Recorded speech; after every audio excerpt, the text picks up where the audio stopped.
Hey everyone, welcome to this special edition episode of Burnout Banter. It is our horror stories edition. My name is Rochelle Ray, And I'm Jeff. and this is Burnout Banter on Spotify, Amazon, Apple Podcasts, YouTube, or wherever you listen so that you can stay up to date with the latest banter. So, before we get started, what we did for this episode is we put out a call to our listeners and asked you to submit your burnout horror stories. And we're going to read a few of them right now. And man, I can say that these are terrifying listener tales. So Definitely Jeff, I don't know if nightmare. you have anything to add in, but Definitely nightmare inducing. yeah, these are nightmare fuel. Some of them hurt, and some of them are beautifully written. Like, y'all understood the assignment. This is amazing. I told Rochelle it was very obvious that we had marketers contribute to our stories because they are extremely well written. Uh, lots of painting of the picture. The scene setting, the creeping down your spine, the goosebumps on your skin, they're here. It's amazing. Again, these are all anonymous, so we're not going to out anybody who submitted a story to us. But if you're listening, we appreciate you. We hope that you are out of the dark and scary woods in your burnout. And And if you're yeah, not, we're here for you. we are always here for you. Our inbox is always open. So, are So you ready? shall we toast our pumpkin spiced drinks and get started? Turn on the fire. Absolutely. Turn on the fire, turn down the lights, light I a would say I could candle. look at some changing leaves, but we haven't dipped below 80 degrees here, so the leaves are holding strong, and we don't need a fire. Same here. Same here. We've got the candle going. I always have a candle on my desk, so ambiance is set. We are ready. All right. So our first story, it started just like any other. The company expected certain projects to drop, and they didn't. So, to make up the difference, they shifted goals to company divisions that had more in the pipeline, and to meet new quotas, these divisions started throwing paper at the wall and hoping anything would stick. Yikes. With three proposal coordinators for a fairly large firm, we were each saddled with 3, 4, 5 proposals at once with no end in sight. This was then compounded by a division where the project team had zero accountability and stopped adhering to deadlines or communicating. We'd bring complaints to our manager, who said they'd handle it, but never did. As the lead proposal coordinator, I took the brunt handling federal, state, collegiate, and municipal proposals that included many complex forms and coordination. The typical turnaround leeway for these types of projects were 10 days minimum, and the RFQPs were released with plenty of time to allow that. When I had a 3-day turnaround to turn in 2 state SF330s with zero support from the division lead, I had enough and escalated the complaints to my boss's boss. Less than 2 weeks later, I was called into HR and the company was restructuring the team and my position had been eliminated. This was even though we were busier than ever and my win-loss was more than double the company's.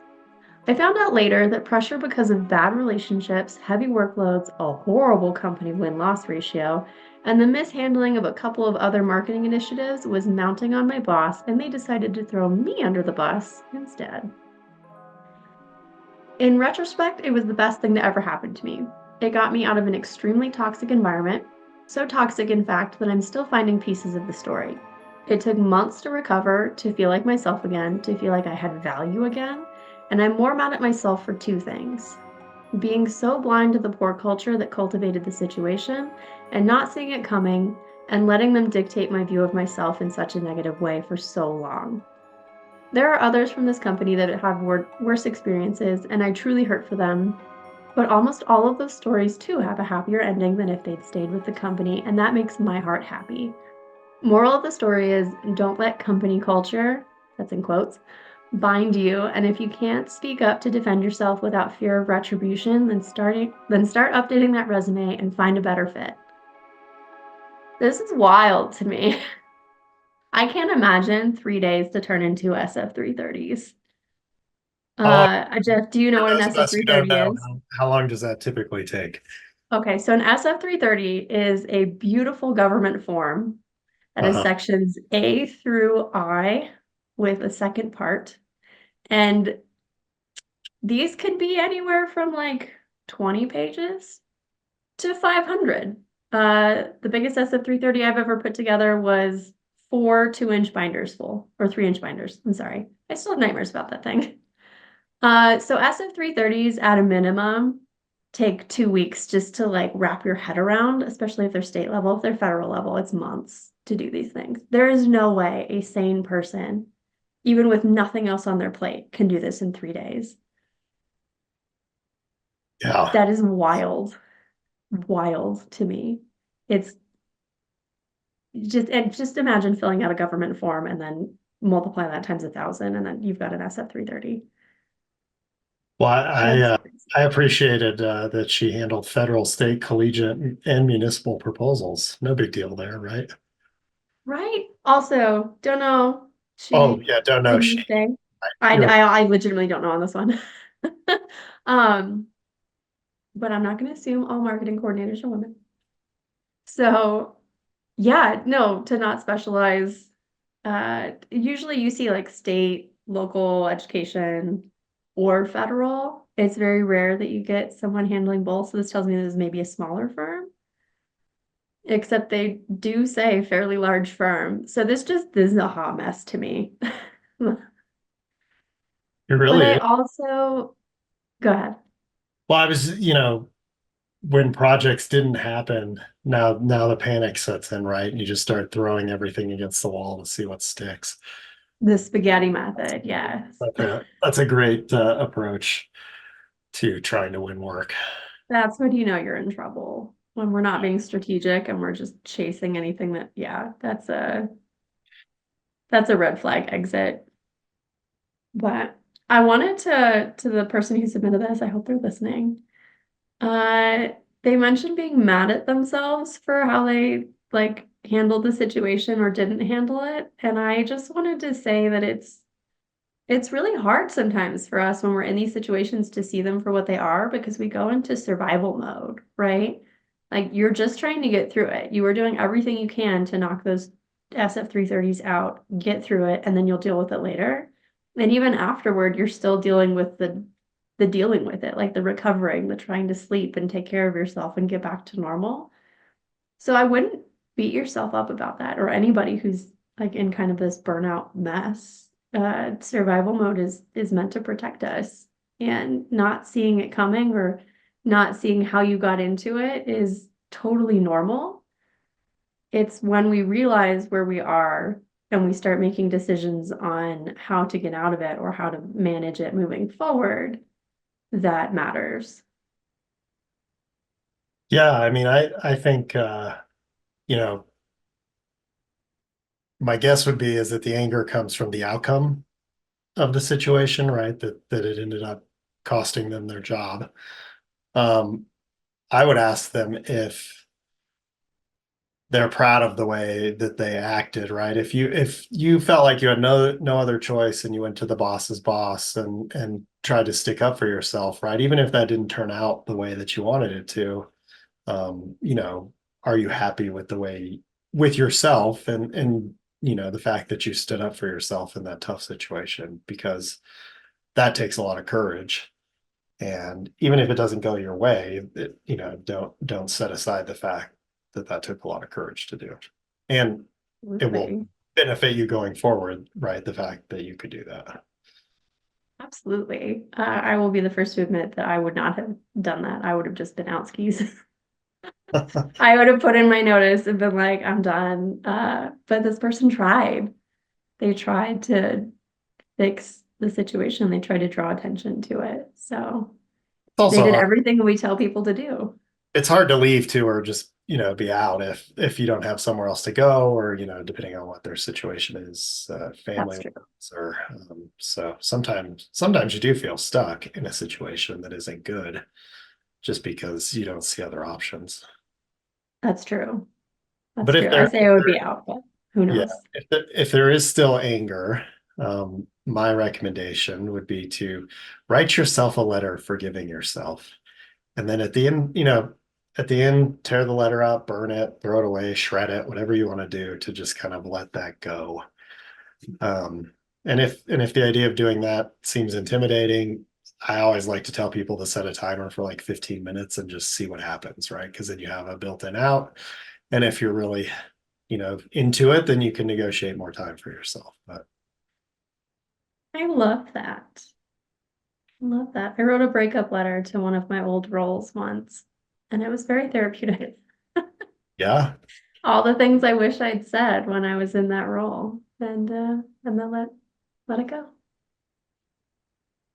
Are we yeah, I ready think for our that next the idea story? of company culture being, companies saying one thing and then, acting in a different fashion, right?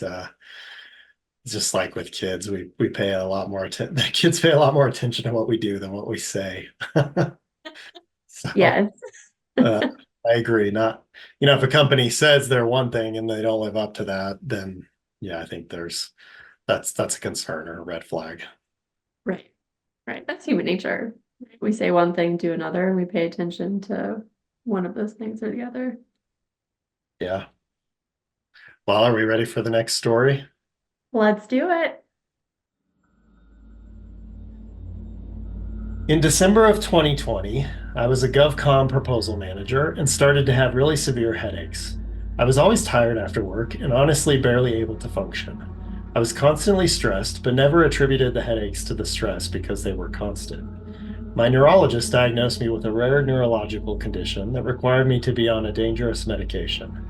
I had to take a leave of absence from work because the pain was so bad that I couldn't look at a computer for any length of time. My place of work at the time was requiring me to allow them to speak to my doctor about my leave of absence, and a written letter was not good enough.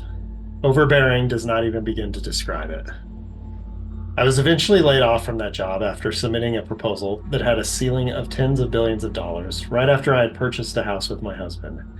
It was a blessing in disguise. However, after continuing to be constantly sick, I started to question whether my medication was actually helping me or hurting me. It got to the point that I even applied for disability benefits. I started going to a new doctor, and we determined that I was misdiagnosed with a neurological disorder and that I was having severe cluster headaches and migraines from that job. Ever since being taken off the medication that I later learned I was actually allergic to, and getting away from that job, my headaches have stopped and I can live a normal life again. I simultaneously have so many bad words that I want to say about this, and also no words at all. This one is painful, and I'm so, so glad this person is out of that job, hopefully far away from that neurologist and living a normal life. Yeah, it's our body's attempt to protect us can show up in a lot of different ways, right? If you continue to try to push through a really bad situation like that, um, Right. our body's going to try to get us to stop in some way or another. Um, and I think that's where you see a lot of really bad health side effects from people who work in this industry. Absolutely.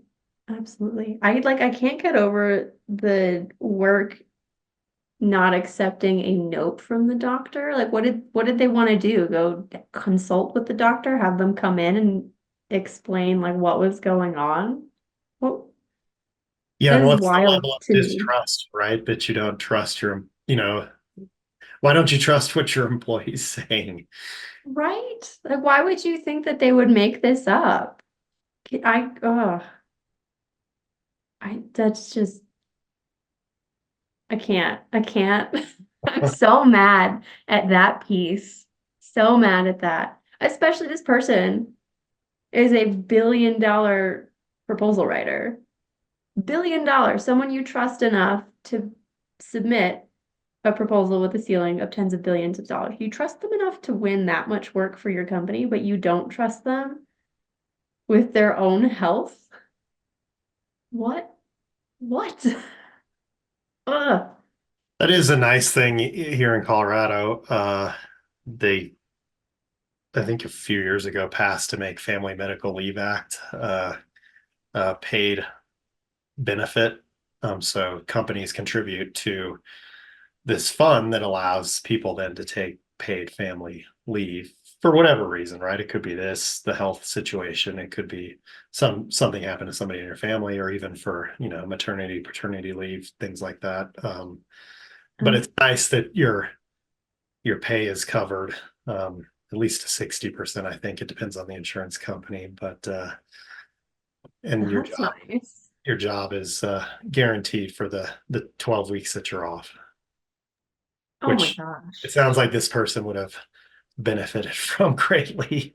I don't know if Yes. 12 weeks would have been enough, because it sounds like it was pretty bad, but Can you imagine how scary that would be too? To be someone's telling you that you have a rare condition and you're like grappling with the trauma of that while also trying to manage your insane toxic workplace. and Like, not having them believe you that you're dealing with that. yes. Oh, I do think, uh, gosh, it's probably been almost 15 years ago, but I started at a new company and took over a project, and um, it needed so much work done in like a 6 or 8 week period that I was pretty much doing that nonstop. oh my And gosh. got to the point where my kids at the time had hand, foot, and mouth disease, and I ended up with the same virus that goes into the lining of your heart and creates pericarditis. And like I couldn't lay down, I couldn't do anything. The medicines they kept trying, I was allergic to. Oh my And so it gosh. took forever to find, like just night sweats, soaking through sheets.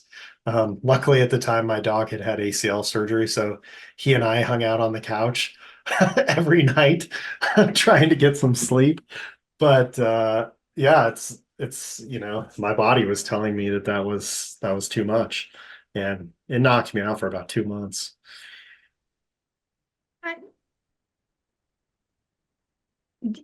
wow.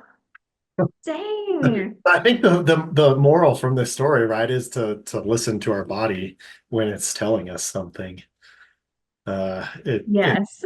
It's probably smarter than we are. And even just creating time or space to listen to your body, right, to check in every so often and see how you're doing. I know yesterday I think was World Mental Health Day, but Right. to create time to check in with yourself and just see how you're doing. Absolutely. I think that's something we don't do enough. Wow. And I think just, if you are having an experience like this, you know, maybe your company doesn't want to hear it, but is there anybody else you could talk to just to kind of help you see that that's not normal, what they're asking you to do? Or I don't know. Yeah. Yeah. It's like even if you recognize it, having someone to validate that, yes, you are right, this is not okay, uh, can be really helpful.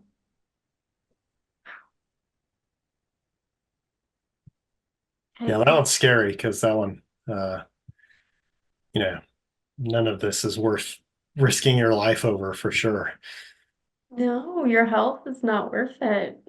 Your life is not worth your job, And it would be interesting to, or your job is not worth your life. they're saying, I right, did that backwards.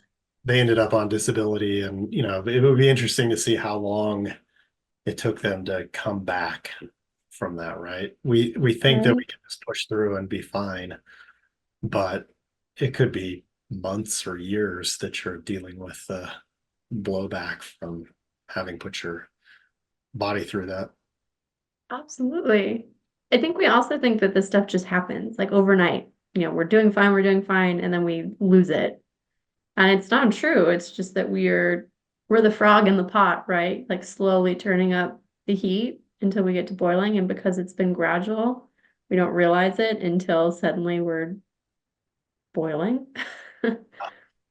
And like it's the same thing. You slowly ramp up and you have to slowly come back down and level out and be normal again. And recovery, unfortunately, takes a lot longer than snapping or damage.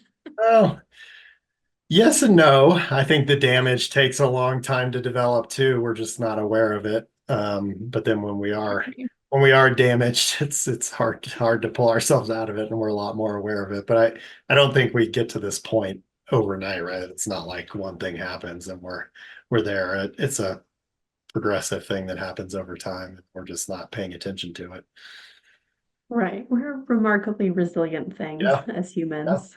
Until the pain gets so bad that we're willing to put up with a lot until the pain is so bad that we can't tolerate it anymore, and then we make a change. But we put up Right. with a lot of pain along the way. We do. We do. And we don't need to. No. No. Are we ready for the next one? I Yeah. think if I keep mulling over this one, I'm gonna just keep getting angrier. Have a drink of your pumpkin spice. I know. Ugh, okay. Think happy thoughts. Happy thoughts, spooky thoughts, but not proposal horror story. Okay. So our next story. I was just a new marketing coordinator, fresh in my career, and I'd landed my dream job. Or so I thought. A company that claimed to care about its people had a beautiful portfolio and tons of marketing resources for me to play with. It was everything I'd wanted. But even paradise has shadows. My goodness, y'all. I love that. That's fantastic. Y'all are great. Day one should have been a clue. It was a 10-hour day that passed in a blur, filled with handshakes and smiles and an emergency calls pack I had no business putting together. It only got worse from there. Marketing coordinator, here's an important proposal, they would say. Then hand me another and another. Marketing coordinator, we have an important conference. Coordinate the swag, the banners, the brochures, the shipping. Marketing coordinator, you need to take ownership of something. Champion a process for us. Document it. Teach the team, and then oversee its implementation. I went with it at first. Eager to please, I was learning so much after all, growing in my role, networking, and feeling useful. The workload swelled, but the smiles around me faded. Marketing coordinator, here is another proposal. It is very important. Do not drop the ball, but also do not drop any of the other balls. I could handle it, right? I started working late, staying at the office well into the evenings, and taking my computer home with me at night. I was the first one in, hours before rush hour would even start, using those quiet hours to get as much done as possible. The worst part, I was finishing my last year of college. Almost a year into my new job, I realized I needed to make a change or I wouldn't graduate. I asked for help prioritizing tasks to fit my workload in a 40-hour week. I desperately waited for someone to realize I was drowning. Marketing coordinator, they said. Why can't you do your job? Why aren't you being a team player? One night, well past 10, I dragged myself through the door of my empty apartment. No food, no clean dishes, just a lone mug and vanilla ice cream in the freezer. I sat on the cold kitchen floor, eating ice cream from that mug. That night, I realized how lost I'd become. The day after that ice cream dinner, I put in my notice. I left, I graduated, and sometimes I still look back and think, how? How did I let it get to that point? Oh, marketing coordinator.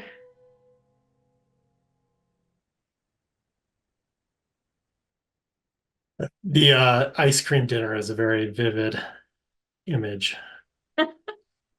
I've been there. I've been there. I feel you, marketing coordinator. You know, groceries sometimes get forgotten. Thank goodness for DoorDash and Uber Eats. But yikes. And it's the same theme that, like, how did I get here? How did I let that happen? It's the same thing from the first story. Like, it wasn't your fault. It was that slow, you can see it in the progression, like marketing coordinator, here's this, and this, and now this, and this. Well, So it was, do you think that sometimes our the fact that we can handle all those things sets us up to take on more, or people think we can take on more. Um, and I'm not saying that that's their fault, but when we shine in a job, uh, I think people like that. It's the And rewarding good work with more work. Absolutely. yeah, Yeah, it sounds like that's what's happening here. It also sounds like there's a little bit of an element of maybe some people pleasing. yes. If you get your dream job and you want to do a really good job, you're probably really excited and thinking like taking on all these things was a good thing. Like they trust me with this, I get to do this. And once you've said yes once, it's really hard to go back and say, actually, I can't do that, or I shouldn't be doing that. That's not my job. Yeah, but I see a lot of courage in this one too. Asking for help prioritizing things, realizing, right, that help wasn't going to come and deciding that a change needed to be made, to prioritize themselves over the job and make sure they graduated and do the important things. Kind of the same theme again from that first one that like there was that moment of enough is enough, something needs to change. And when that didn't happen, then it was time to go. Yeah, I the kind of, sitting on the floor eating ice cream was their high pain tolerance moment, right? right? I mean, The pain has become too much. I can remember sitting in the office once submitting, I think I was working on an award submittal, but it was like 11 or 12, I don't know. I was in America and I was submitting a award submittal in Europe, and so it was on their deadline. So it was like 2 p.m. their time, so way late our time. Uh, and there was just like a little tin of almonds on my desk because someone had realized like Rochelle maybe hadn't been eating as much as she should have that week. I'm allergic to almonds. Oh no. But I ate those darn almonds in that moment, and You did? that probably should have been I was starving, Jeff.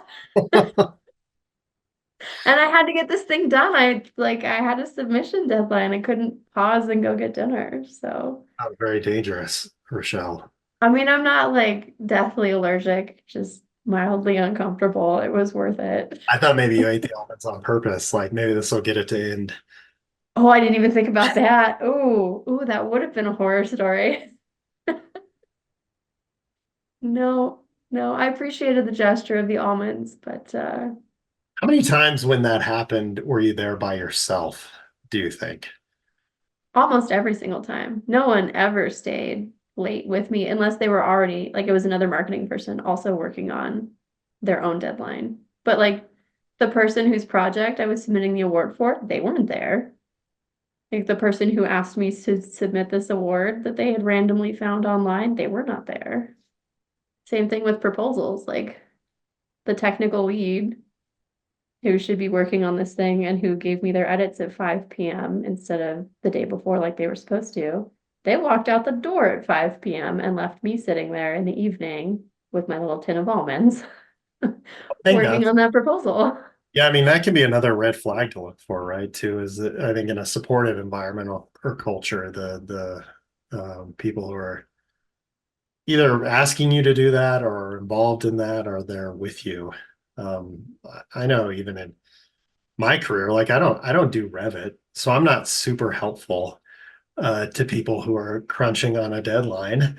But I've sat there with them. I remember one time in Houston, we were at the office from 5 in the morning until like 2 or 3 in the morning the next Oh my day, and we did that gosh. for a week straight. And there was times where I didn't have a lot to do, but I was there the whole time with them and made sure like if I need to run and get dinner, right? Like I'll go run and get dinner for everybody, but just trying to take care of the team and make sure they have what they need.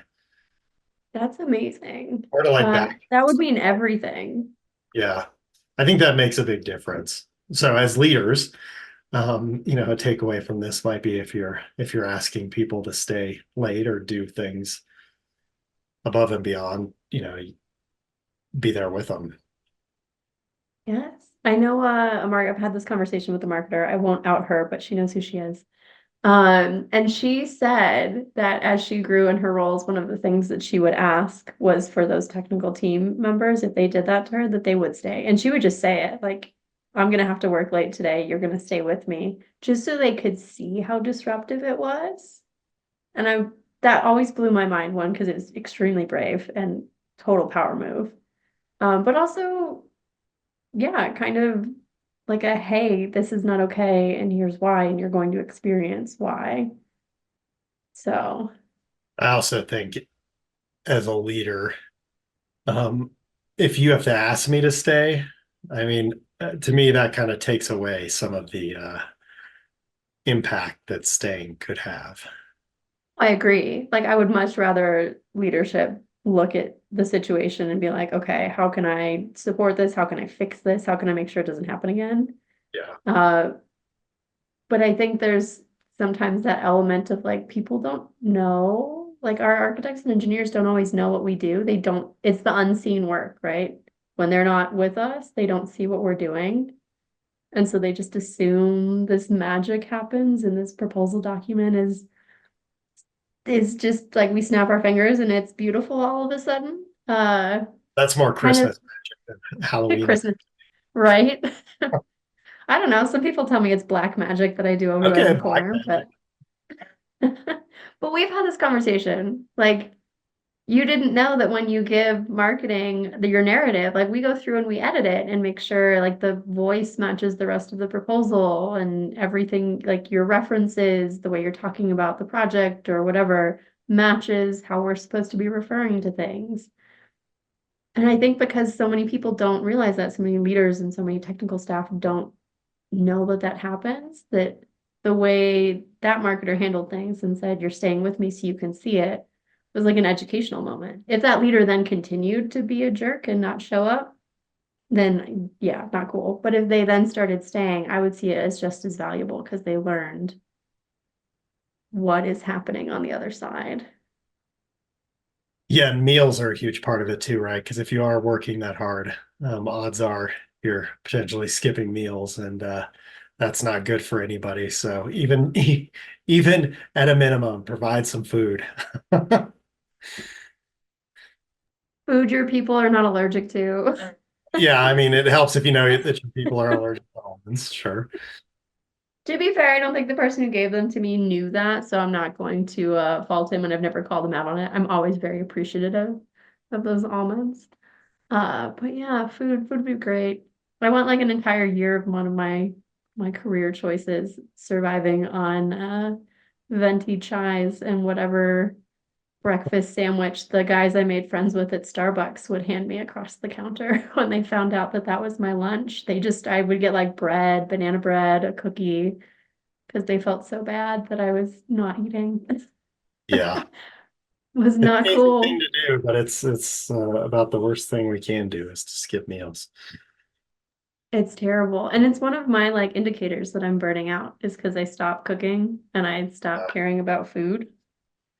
So I've at least clocked that as a hey, you I need to don't ever start paying get to the point where attention. I stop caring about food. You what? I don't think I ever get to the point where I stop caring about food. I don't know if it's that I stopped caring, but it's like it gets knocked down the priority list. Uh, Like you yeah, work late and all of a sudden you're like, oh, it's 7 and I haven't stopped to eat. I'll just grab whatever's in the kitchen and then come back. no, not I don't do that. Good for Even you. It's not healthy. even I've gone on some trips with like architects, and we we fly somewhere and then they want to go straight to the site or something, and I'm like, I gotta eat. Y'all are magical and you don't eat all day. I don't know how you do it, but I need to eat or I'm gonna get real grouchy. This is why I like traveling to conferences when we meet up. It's the first thing you always say when we get there is have Where you are we eaten? eating? And I'm always like, no. I'm a magical marketing unicorn that survives off of stress and the universe vibes, I guess. Yes. All right, ready for our last story? I'm ready. All right, the leaves outside turned colors as the wind blew them off thinning trees. A whirlwind of reds, oranges, and yellows adorned the sidewalk. It was only late September, but the spooky season was fast approaching in a storm of pumpkin spice, soft, oversized cardigans, and humid fog. For this proposal team, however, the scariest thing about October was not Halloween. It was the impending doom of massive federal proposal deadlines. There seems to be a common theme with federal proposal deadlines, I think. I'm shocked. Federal proposals are so easy. Why would anybody be afraid of them? Sarcasm. Instead of enjoying the cozy season curled up indoors with fuzzy socks and hot drinks, the proposal team spent evenings hunched over their desks, clocking in several late nights at the office in the attempt to manage such an undertaking. A team that had never completed a federal submission in their short lived existence was suddenly left with no choice but to lead on a federal project, a realization that everyone had come to only weeks before it was due. Within the span of 1 month, the proposal team spent half of their dwindling time coordinating responses from over 10 subcontractors, and the other half trying to navigate how the heck federal proposals worked, which I think takes a lot longer than a month to learn. I this I have thoughts. This should have been no go. I don't understand how it got through, but oof. So the company executives sent firm-wide announcements requesting PMs prioritize the information necessary to get the federal submission out. The proposal team juggled information between their own staff and proposal consultants, seeking the necessary guidance to decipher the maze of federal submission guidelines. One overwhelmed PM berated a proposal team assistant, dismissing their request for project information in favor of the, quote, real work they had to attend to. Witness to their dedicated efforts was the Uber Eats driver, who delivered their dinner several days in a row in the last week leading up to D-Day. After completing an entire project approach on the day preceding the deadline, the submission portal took another 2 hours to decipher. With the clock ticking and the proposal team eager to end their all-nighter, they only just managed to properly upload the submission minutes before the verge of exhaustive collapse. Fielding several calls from concerned families awaiting their arrival home, the proposal team left the office at 6 a.m. on the day the submission was due. They drove home as bright yellow school buses marred the pink-hued skyline. Students gathered at their bus stops dreadingly. That, declared the fatigued proposal assistant as they fumbled with their keys to make their way through the front door of the house, was horrific. Minutes later, everything went to black as they succumbed to the sweet nothingness of a dreamless sleep. They're lucky it was dreamless at that point. I I would have guessed it was filled with nightmares. I yes, I told you at the top of the episode I still have nightmares about my worst federal proposal, and that was 10 years ago. This proposal assistant, oh my gosh. One, I have to point, this is my favorite story because the writing is absolutely beautiful. I can like feel the crisp fall air. I can feel the like franticness of the office. I just wanted to give huge praise. The sympathy and sorrow of the Uber The delivery. Uber Eats driver is my favorite character. But I also appreciate that they were getting food. Thank Yes. you for feeding this proposal team, whoever did that. Uh, I am mind boggled at a company who would think this sounds like a massive, massive federal undertaking. And for those of you who don't know, and I'm not an expert, but my understanding of federal from the ones that I have done is that they don't really surprise you. No, I don't think they. Uh, in AEC at least, like you get like a pre-solicitation, and then there's at least like 2 or 3 steps before the actual RFP drops. Like you usually have some lead up, some time to discuss these things. Even when the RFP comes out, you usually have a little bit of time to figure out your strategy, get your ducks in a row. My So I guess would cannot my guess imagine. would be the teaming arrangement fell apart and they decided to still pursue. That's what I That would make between the sense. lines. I don't know. I could be completely wrong about that, but I've seen that happen too many times to count and have had similar bad experiences. So That makes okay. The way they wrote that with no choice but to be the lead, that makes so much sense. Like maybe they were a sub and they were expecting to just give quals. That makes more sense. I'm so sorry to this team then, yeah, that's uh, for to being put in if that you can just position. figure that out, wave your magic wand and figure out how to do that all if you've never done it before. Um, They're insane, insane. Federal RFPs will like on page 4 tell you to refer to page 70 and then refer you back to like 700 different RFIs that you have to reconcile that talk in between each other. This would Want to know if be, they won. I know, I really want to know if they won. If I they need a did, follow I up. think that's amazing. Yes. Yes. I hope that they have fully recovered from this is my number one hope. But number two is yes, that they won this thing. And also the PM who berated them for real work. Where do they think the real work comes from? Like, I don't think we think about that very often. I understand client work is most important and it comes first. I'm not trying to take you away from that, but I am trying to make sure that you have real work next Going year forward, yeah, and the year after. right. So don't yell at me for trying to keep you employed. This is just a heads up to all of our technical Not listeners, understanding each other, something right? else we talk about all the time. Yep, miscommunication. Man, I'm these curious are also how long their sleep was for. right. The like follow-up horror to this one, I'm deeply concerned that they had to go back to work that day. So they, maybe slept a few hours and then we're back in the office by like noon or something. I really hope that they got the whole day and maybe the rest of the week, honestly, to Yeah, recover from this. yeah, that's so much work. That is wild. Absolutely wild. What do you Proposal assistant, take care of yourself. Yeah, what do you think? I mean, between the four, I think there are some common themes. What do you see? Oh, absolutely. Absolutely. Uh, I feel like there is that slow boiling, you know, things leading up to a snapping point. I'm also seeing a lot of resource mismanagement in all of these situations, whether that's like the staffing human resources or the like what's available to you to get your job done, I suspect is maybe an issue here. Oh yeah. I think the big thing I took away was, and for most of them, I don't know so much from this last one because the story ended at the sleep. Um, Good for them. but I think no matter how bad a situation is, and in the moment, situations can really suck.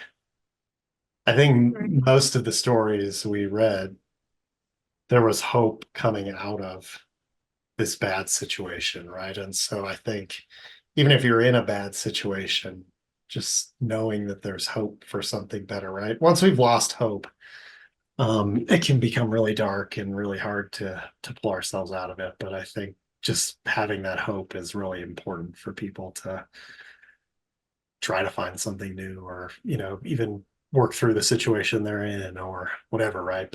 But when we've lost hope, we're in trouble. Absolutely. Absolutely. I went negative. You went positive. I like it. But yeah, you're right. At almost the end of every single one of these, there was this like nice little, I'm doing okay now, Yeah. which I think is great. These Yeah, I people mean, but pulled out of their burnout. this month or last month was Mental Health Awareness Month, and I did a workshop for electrical contractors because they have uh, one of the highest suicide rates in our industry, and so we were just kind of talking about the path that people walk towards that and some of the steps along the way. And it goes from stress to burnout to anxiety to depression to hopelessness and then suicide. So that hopelessness is a very close step. Yeah, absolutely. Absolutely. Again, we are nothing if not resilient. Our horror story listeners are extremely resilient. Yeah, and I think these fear-based behaviors, right, that people are displaying in these stories, of sticking it out, of people pleasing, of trying to push through it, we get praise for it, and that makes it really hard to see the negative impacts that that's having on us because you know, we get advanced in our career, we get more money, we get praise, we get acknowledgement and appreciation, and Those can be really seductive things. Even even if our But at job is what taking a cost? terrible toll on our health. Yes. Yeah, our culture is a little bit backwards in that this glorifying these almost dangerous situations. Yeah. We need to not do that. We should reward good work, but we should not celebrate the almost killing yourself to get the job done. Yeah, I mean, even just coming into this episode, I was thinking of some things that really bother me, and one of them was that success in this industry has to mean, what that means to other areas of our life. I've seen people who are, I've worked for or worked with that are, I would consider them highly successful, but the negative impacts of that are pretty high. Yeah, So I think that's a that's without the negative side effects, but you have to be pretty mindful about it. yeah, I think it's a balancing act that I don't know if I could balance it if my life was a little bit different. Like, I don't know if I could balance what I do now and have a family. It would be impossible for me. Well, Uh, what? I know you could. Yeah, I'd definitely have to make some changes. Yeah, you would have to make changes, but it's possible. I could not run multiple businesses and do all of the insane stuff that I do because why not? But I think it would be a priority shift and I'd have to be really thoughtful about it. So I just am a weird outlier and I always think it's absolutely amazing uh, to people who can balance that success and also like showing up the way they want to in their personal life. Just have to work at it, and you have to know what's important to you. Yeah, core values. Yeah. Well, that was our scary Halloween episode of Burnout Banter. Are you all You all terrified? enjoy. I'm terrified. Me I too. will have nightmares. Um, so a friendly reminder to our listeners, if you have a burning question, you can always email it to us at burnoutbanter@gmail.com. If you want to send us more scary stories, I think we would like to do this every year, so we can start compiling them now. Absolutely. But please remember to like or subscribe to the podcast on Amazon, Spotify, Apple Podcasts, YouTube, or wherever you listen to make sure you never miss an episode. If you want to play a fun Halloween game, I would highly suggest that you reach out to Rachelle because I think she has Oh, a fun Halloween game that she's promoting. thanks, Jeff.